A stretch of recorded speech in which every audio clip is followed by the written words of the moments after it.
We're starting our first show at CAT TV.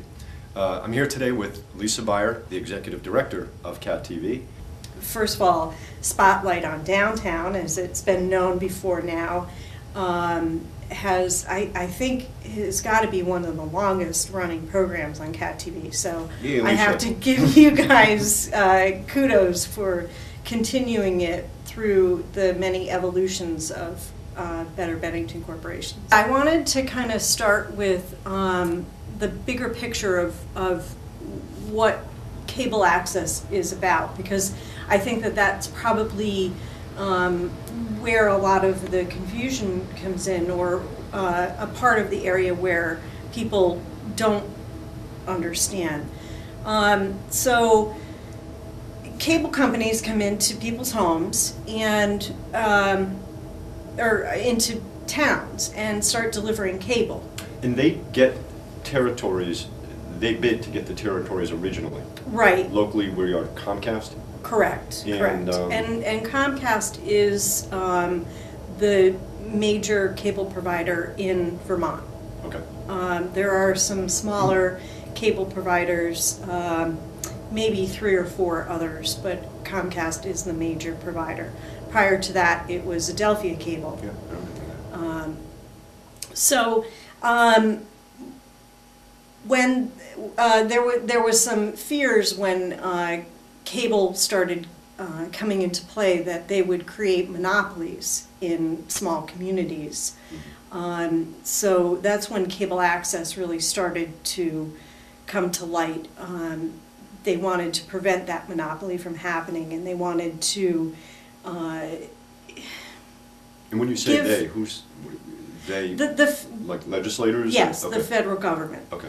So the federal government wanted to, or I guess public interest fed the federal government. Public at large, we're a little concerned about Right. One cable station being our One only cable access. operator coming into a community and monopolizing what we see. the airways, right, and what we see. So that kind of led this movement to provide an opportunity for the cable operators to give something back to the communities. And this really became giving channel space to the communities where the citizens could provide their own voice. So it really is considered the modern electronic soapbox of the days gone by, where it provides people an opportunity to speak their voice in the marketplace of ideas. Right. So another way to look at it is that the cable companies use public rights of way to lay their cable, to get cable to people's homes. So this is a franchise fee to use those public rights of way to get cable to individuals' homes. So those are really the foundations of how it came into federal legislation. Is it true all through the country, or is this a Vermont thing? It is. It's true throughout the country, and in the 1982 and, 84 and 92 Cable Act, and then the 96 Telecommunications Act, there is legislation that requires cable companies to provide funding for cable access, but local or state governments, depending on what the government structure is, have to choose to do that. So the legislation actually So, and I'm sorry to interrupt here, just so that I'm following you. Right. Maybe I'm the only one who's having a little bit of a hard time. I'm going to use Comcast because that's our local cable provider. For them to get the contract for this area, they need, in return, to provide airspace for local cable access television? Well, in the federal rulings, basically they say that local or state governments can require that provision. So the fact Vermont is a local decision. So throughout the country, there is this law that a local or a state government can say to any cable provider, you are required to do this. They can make them do this. If nobody makes them do it, they're not going to do it. Sure, okay? I can understand why. So that's kind of on a federal general level. Now, more specifically to Vermont, that determination has been made on a statewide level, that any cable operator in the state of Vermont has to make that provision available to all the communities. So that has been made on a statewide basis. It's not up to the local municipalities. So every cable provider that comes into the state of Vermont that wants to do business has to provide this provision for the communities. So if our state didn't do it, Bennington could do it?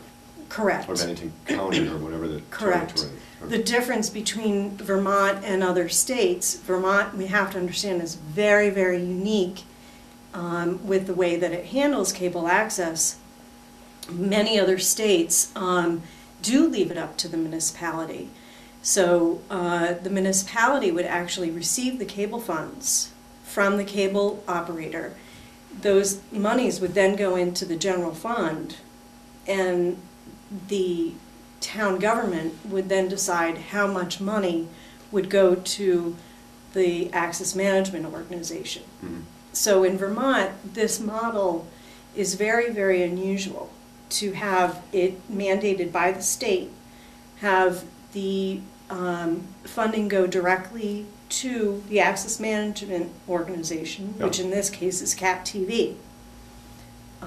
So we're actually, Vermont is very well perceived throughout the country.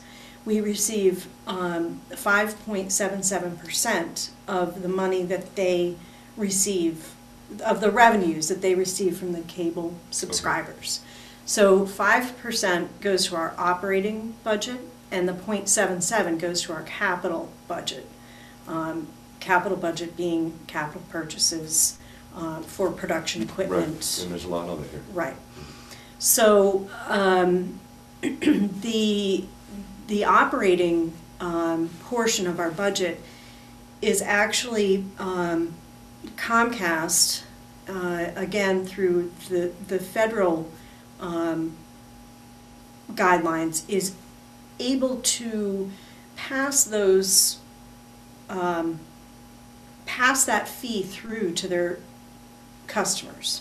Sure, that's their source of income, and if they have expenses, of course they have to pass it through. So that makes sense. They pass that 5% on to any of their cable subscribers. So not only do we have locally access to the station, we do support it.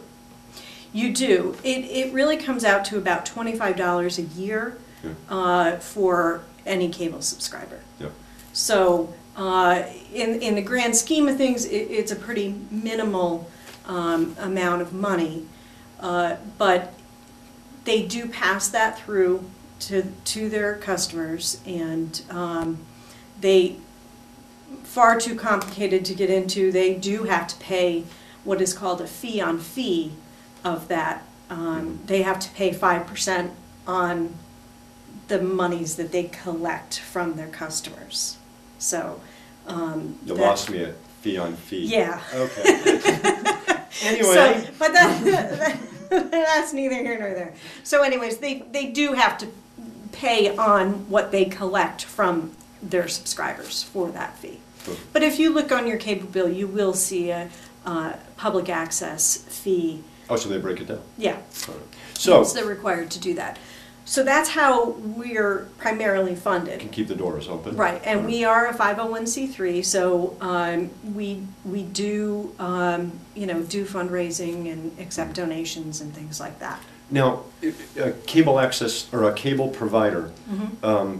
Does the contract come up for renewal, or Yes. once it's in place, it's in place? Oh, you just No. answered it. All right. Well, actually, our current contract with Comcast, so as I said, the situation in Vermont is a little bit different. Mm-hmm. So the Department of Public Service and the Public Service Board are really the regulatory agencies that oversee the cable operators, and then by default the access management organizations. Right. And there's a Public Service Board ruling called Rule 8 that determines the responsibilities of the cable operator and the access management organizations.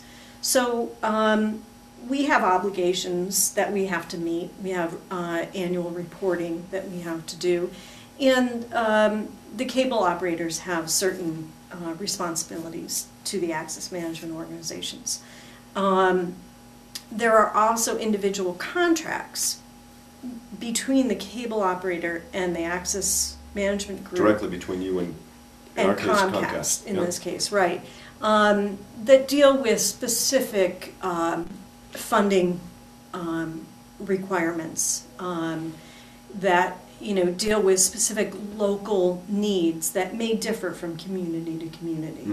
Mhm. So in that contract, we're able to negotiate things that are unique to Bennington. So that contract, we're just ending an 11-year contract that we began with Adelphia in the year 2000. That contract was assumed by Comcast, and now it is ending in July 2011. So we're going to be entering that process. Renegotiate. That's correct. Now, locally, as we mentioned, we already support the station. Yes. We have access to the station, and we'll get to how we can utilize it more. Mm-hmm. Is there something do we play any role in the negotiations as a community that has access to this? Well, I think that we're certainly going to be looking to the community to help us in the process. How would we help you? We're going to be conducting some community needs assessments where we'll be talking to community members about gauging how well of a job we're doing, and the services that we're providing, what should we be doing differently or doing better, or what should we be changing, things like that. We'll be looking for letters of support that we can use in our negotiations with Comcast. Getting more specific, a letter of support, I would write down, I appreciate and count on Cat TV. Sure. I send it to the station. Yeah, that would be wonderful. How would I do that? Unsolicited letters of support would be wonderful. I mean, Cat TV. Cat TV. Main Street. 625 Main Street. There we go. 625 Main Street, Bennington, 05201. Absolutely. If anybody wants to write a letter talking about how they either watch Cat TV or they, appreciate the services that we offer, we would very much appreciate that. It's important that we show Comcast the level of importance that Cat TV has in Bennington. And I know, and John mentioned this, that being on Spotlight, how many people say, oh, I saw you on Spotlight, and it really is a vital part of Bennington. So it's very important that it remain here.